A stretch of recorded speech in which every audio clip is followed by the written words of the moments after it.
The blood spatter pattern on the kitchen wall told a story that contradicted everything Sandra Martinez had told police about her husband's death. At 11:47 p.m. on October 15, 2021, emergency responders found Daniel Martinez face down in a pool of blood in the kitchen of their Cedar Rapids, Iowa home, a carving knife protruding from his back. Sandra stood in the doorway, her white nightgown stained with blood, claiming she had discovered her husband's body after hearing a crash from downstairs. But forensic analysis revealed something that made Detective Amy Chun immediately suspicious. The blood patterns indicated that Daniel had been stabbed while standing upright, then had fallen forward onto the ceramic tile floor. The knife wound was deep and precise, angled downward from behind in a way that suggested the attacker was roughly the same height as the victim. Daniel Martinez was 5 feet 8 inches tall. So was his wife Sandra. The scene appeared to be a botched burglary. At first glance, the back door was found open, and several items were scattered across the living room floor. But experienced investigators noticed that nothing of value had actually been taken. The family television remained mounted on the wall. Sandra's jewelry box sat untouched on the bedroom dresser, and Daniel's wallet containing $400 in cash was still in his pants pocket. What Sandra Martinez didn't know was that her husband had installed a hidden security camera in their home office just 3 weeks before his death. The footage from that camera would reveal the truth about what happened in the Martinez household that night, and it would expose a web of lies, betrayal, and premeditated murder that had been months in the making. The investigation into Daniel Martinez's death would ultimately reveal that the man who appeared to be living the American dream with his loving wife of 12 years had been secretly planning to leave her for another woman. And Sandra Martinez, the grieving widow who sobbed at her husband's funeral, had discovered his plans and decided to take matters into her own hands. Cedar Rapids, Iowa, in October 2021, was a city still recovering from the devastating derecho windstorm that had swept through the previous year. The Martinez family lived in a well-maintained ranch-style home on Elmwood Drive, in a neighborhood where families knew each other's names and children rode their bikes safely on quiet streets. Daniel Martinez, 34, worked as a project manager for a local construction company, while Sandra Martinez, 32, managed the office for a veterinary clinic downtown. The couple had been married for 12 years. After meeting in college at the University of Iowa, they had no children but were active in their community, attending St. Mark's Catholic Church and volunteering at local charity events. Neighbors described them as a stable, happy couple who took pride in their home and seemed devoted to each other. Daniel was known for his reliability and strong work ethic. He left for work every morning at 7:30 a.m. and returned home by 6 p.m., maintaining a routine that had remained consistent for years. Sandra worked part-time at the veterinary clinic, allowing her to manage their household finances and maintain their social calendar. Friends and family members had never witnessed any significant arguments or signs of marital trouble between the couple. The Martinez home sat on a corner lot with mature oak trees providing privacy from the street. The house featured a large kitchen where Sandra enjoyed cooking elaborate meals for Daniel and their frequent dinner guests. Their neighbors would later tell police that they had never heard raised voices or domestic disturbances coming from the Martinez residence. On the evening of October 15, 2021, Daniel Martinez returned home from work at his usual time. Security footage from a neighbor's doorbell camera showed him pulling into his driveway at 6:15 p.m., carrying his lunch cooler and a manila folder from his truck. Sandra's car was already in the garage, indicating she had arrived home earlier from her shift at the veterinary clinic. According to Sandra's statement to police, she and Daniel had eaten dinner together around 7 p.m., then spent the evening watching television in their living room. She claimed Daniel had been acting normally and they had discussed plans for the weekend. Sandra told investigators that she had gone to bed around 10:30 p.m., leaving Daniel downstairs watching a basketball game. Sandra reported that she was awakened by a loud crash from the kitchen area sometime before midnight. She claimed she called out to Daniel but received no response. After waiting several minutes, she decided to go downstairs to check on him. That's when she discovered Daniel's body lying in a pool of blood on the kitchen floor with a carving knife in his back. Instead of immediately calling 911, Sandra first called her sister Maria, who lived 20 minutes away. Maria arrived at the house within 15 minutes and found Sandra sitting on the front porch, still wearing her blood-stained nightgown. Maria then called 911 at 11:47 p.m., reporting that her brother-in-law had been murdered during what appeared to be a home invasion. When police arrived, they found the back door standing open with no signs of forced entry. The lock had not been damaged, and there were no tool marks around the doorframe.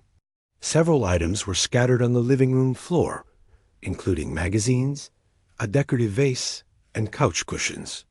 However, the disturbance appeared superficial, as if someone had hastily moved items around without actually searching through them. The murder weapon was a carving knife from the Martinez kitchen knife block.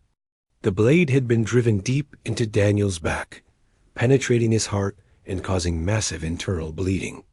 The coroner later determined that Daniel would have died within minutes of the stabbing.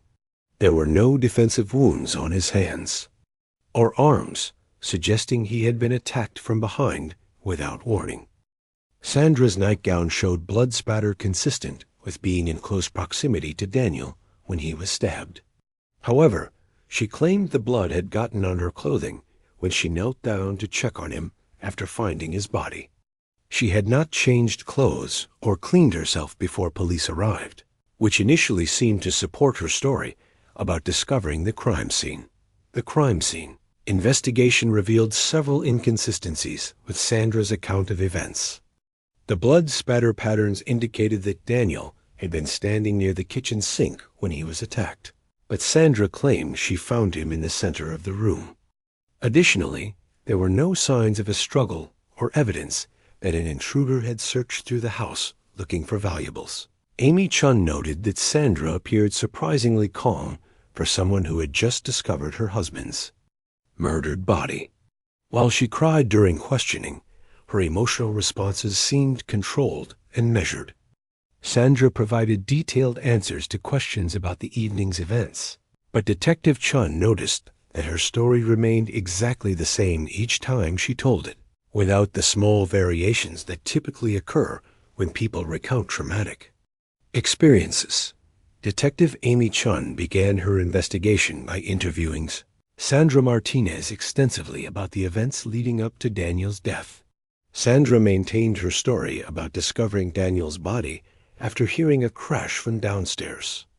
But Detective Chun noticed several inconsistencies in her timeline. Sandra claimed she had gone to bed at 10:30 p.m., but phone records showed she had sent a text message at 11:15 p.m., indicating she was still awake much later than she initially claimed.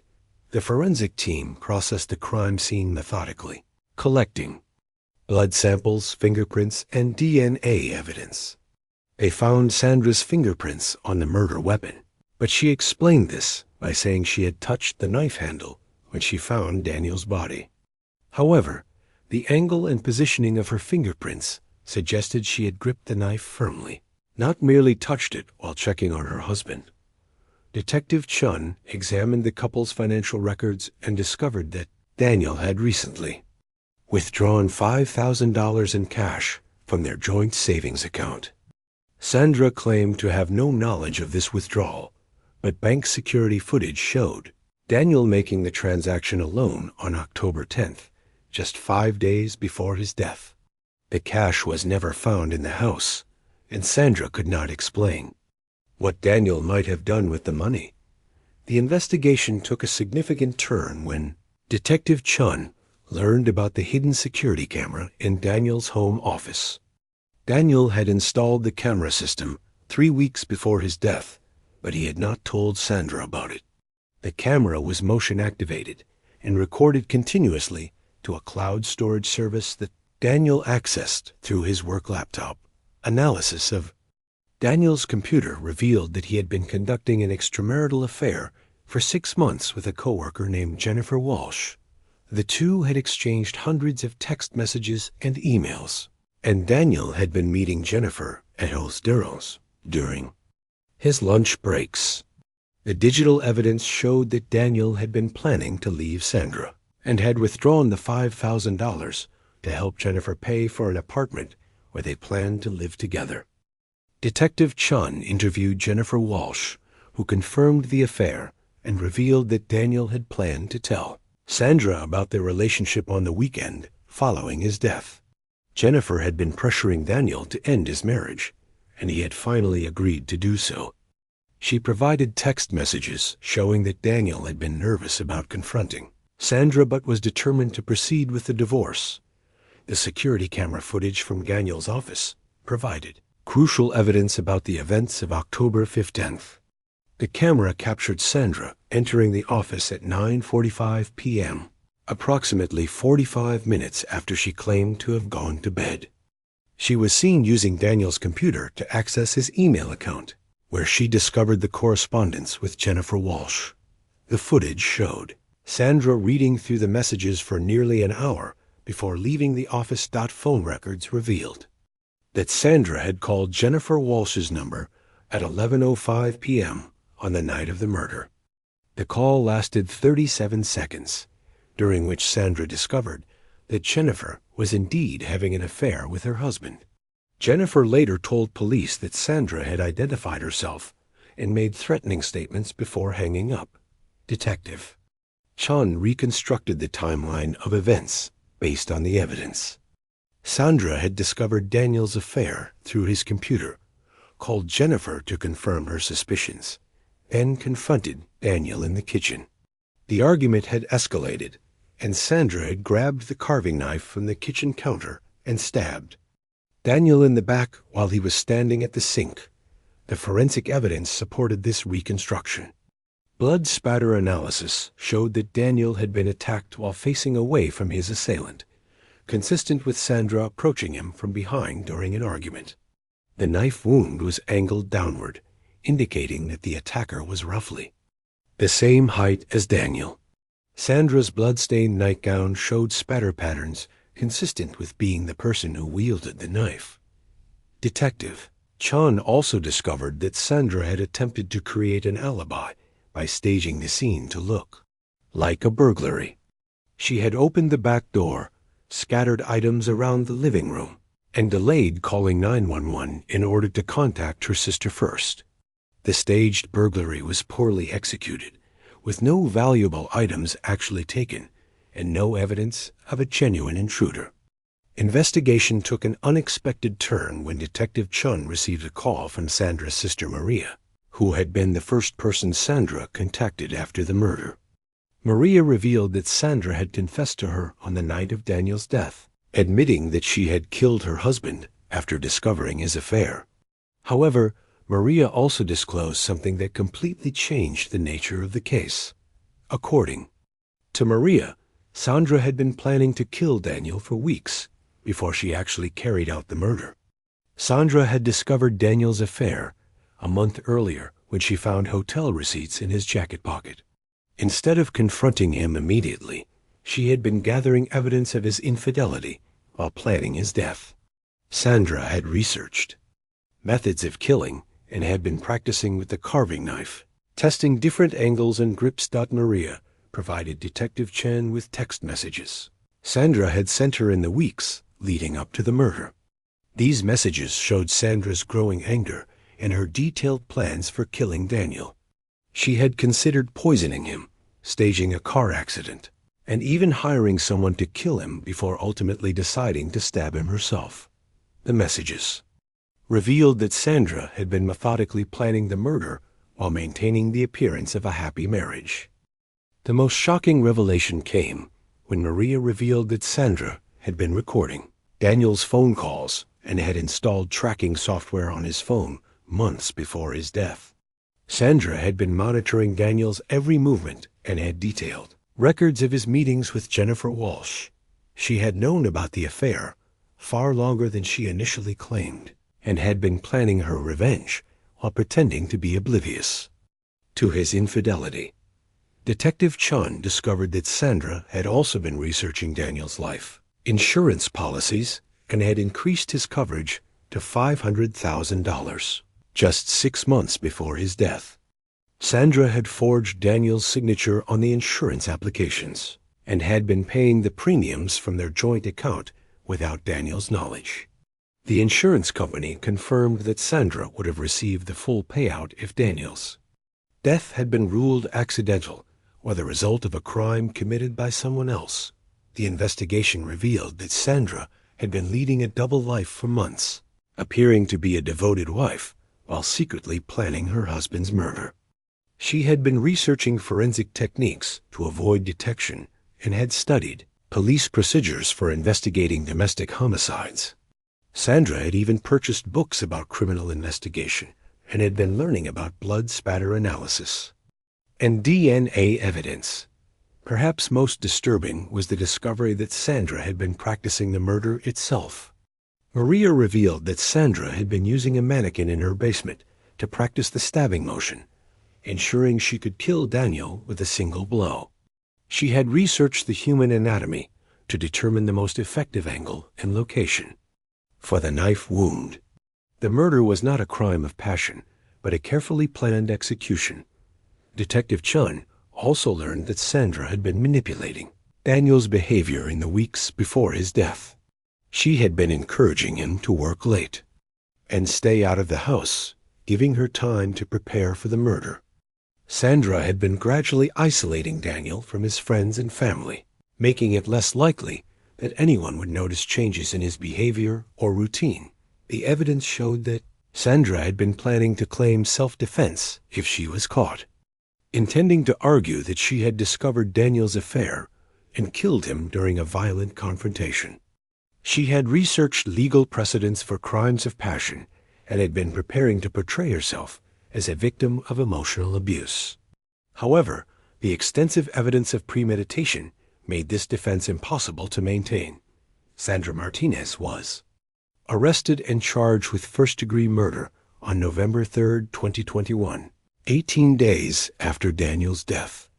The prosecution, led by Assistant District Attorney Michael Roberts, presented overwhelming evidence of premeditation, including the security camera footage, the text messages to her sister, and the evidence of Sandra's research into murder methods and forensic techniques. The trial began on March 15, 2022, with Sandra's defense attorney, Patricia Coleman, arguing that her client had acted in the heat of passion after discovering her husband's affair.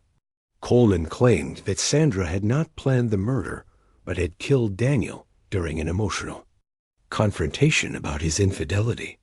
She presented testimony from friends and family members who described Sandra as a devoted wife who had been devastated by her husband's betrayal. The prosecution systematically dismantled Sandra's defense by presenting evidence of her extensive planning and preparation. They showed the jury text messages Sandra had sent to her sister describing her plans to kill Daniel, along with her research into murder methods and forensic techniques. The security camera footage clearly showed Sandra discovering the affair and then confronting Daniel in the kitchen, contradicting her claims about the timing of events. Assistant District Attorney Roberts called Jennifer Walsh as a witness, who testified about her affair with Daniel and the threatening phone call she had received from Sandra on the night of the murder. Walsh's testimony established that Sandra had known about the affair and had been planning to confront Daniel about it. The prosecution also presented evidence of Sandra's manipulation of Daniel's life insurance policies and her attempts to stage the crime scene to look like a burglary. The defense struggled to explain away the evidence of premeditation, particularly the text messages to Maria and Sandra's research into murder methods. Coleman argued that Sandra's actions had been motivated by emotional distress, and that she had not truly intended to kill her husband. However, the evidence of Sandra's careful planning and preparation contradicted this argument. The trial lasted 3 weeks, with testimony from forensic experts, police investigators, and family members. The jury heard evidence about Sandra's manipulation of Daniel's behavior, her research into murder methods, and her attempts to create an alibi. The prosecution presented a compelling case that Sandra had planned and executed Daniel's murder. While pretending to be a loving wife, Sandra did not testify in her own defense, a decision that may have hurt her case. The jury was left with no explanation from Sandra herself about her actions or motivations. The defense's closing argument focused on Sandra's emotional state and her reaction to discovering Daniel's affair, but the evidence of premeditation was too strong to overcome. The jury deliberated for 8 hours before returning a guilty verdict on all charges. Sandra was convicted of first-degree murder and sentenced to life in prison without the possibility of parole. The judge described Sandra's actions as calculated and cold-blooded, noting that she had betrayed the trust of her marriage while planning her husband's death. The murder of Daniel Martinez by his wife Sandra exposed the dark reality that domestic violence can take many forms, including carefully planned executions disguised as crimes of passion. Sandra's ability to maintain the appearance of a happy marriage while secretly planning her husband's death demonstrated how deception and manipulation can hide even the most sinister intentions. The case highlighted the importance of digital evidence in modern criminal investigations. The security camera footage, text messages, and computer records provided crucial evidence that allowed investigators to reconstruct the true timeline of events and expose Sandra's lies. Without this digital evidence, Sandra might have succeeded in portraying herself as a victim rather than a perpetrator. The Martinez case also revealed how social media and digital communication can provide insights into criminal planning and motivation. Sandra's research into murder methods and forensic techniques was documented through her internet searches and online purchases, creating a digital trail that prosecutors used to prove premeditation. Jennifer Walsh, the other woman in Daniel's affair, was never charged with any crime, but faced significant social consequences in the Cedar Rapids community. She lost her job and received death threats from people who blamed her for Daniel's death. The case demonstrated how extramarital affairs can have devastating consequences that extend far beyond the immediate participants. The Martinez family was torn apart by the revelation that Sandra had murdered Daniel. Daniel's parents and siblings struggled to understand how the woman they had welcomed into their family could have killed their son and brother. Sandra's own family was divided, with some members supporting her and others condemning her actions. Case raises important questions about the nature of marriage and the extent to which people can truly know their spouses. Sandra's ability to hide her murderous intentions while maintaining the appearance of a loving wife challenges assumptions about domestic relationships and the signs of potential violence. The story of Sandra and Daniel Martinez serves as a reminder that the most dangerous threats can come from those closest to us, and that careful planning and premeditation can make domestic violence cases particularly devastating. The case demonstrates the importance of recognizing warning signs of controlling behavior and the need for resources to help people escape dangerous relationships before violence occurs.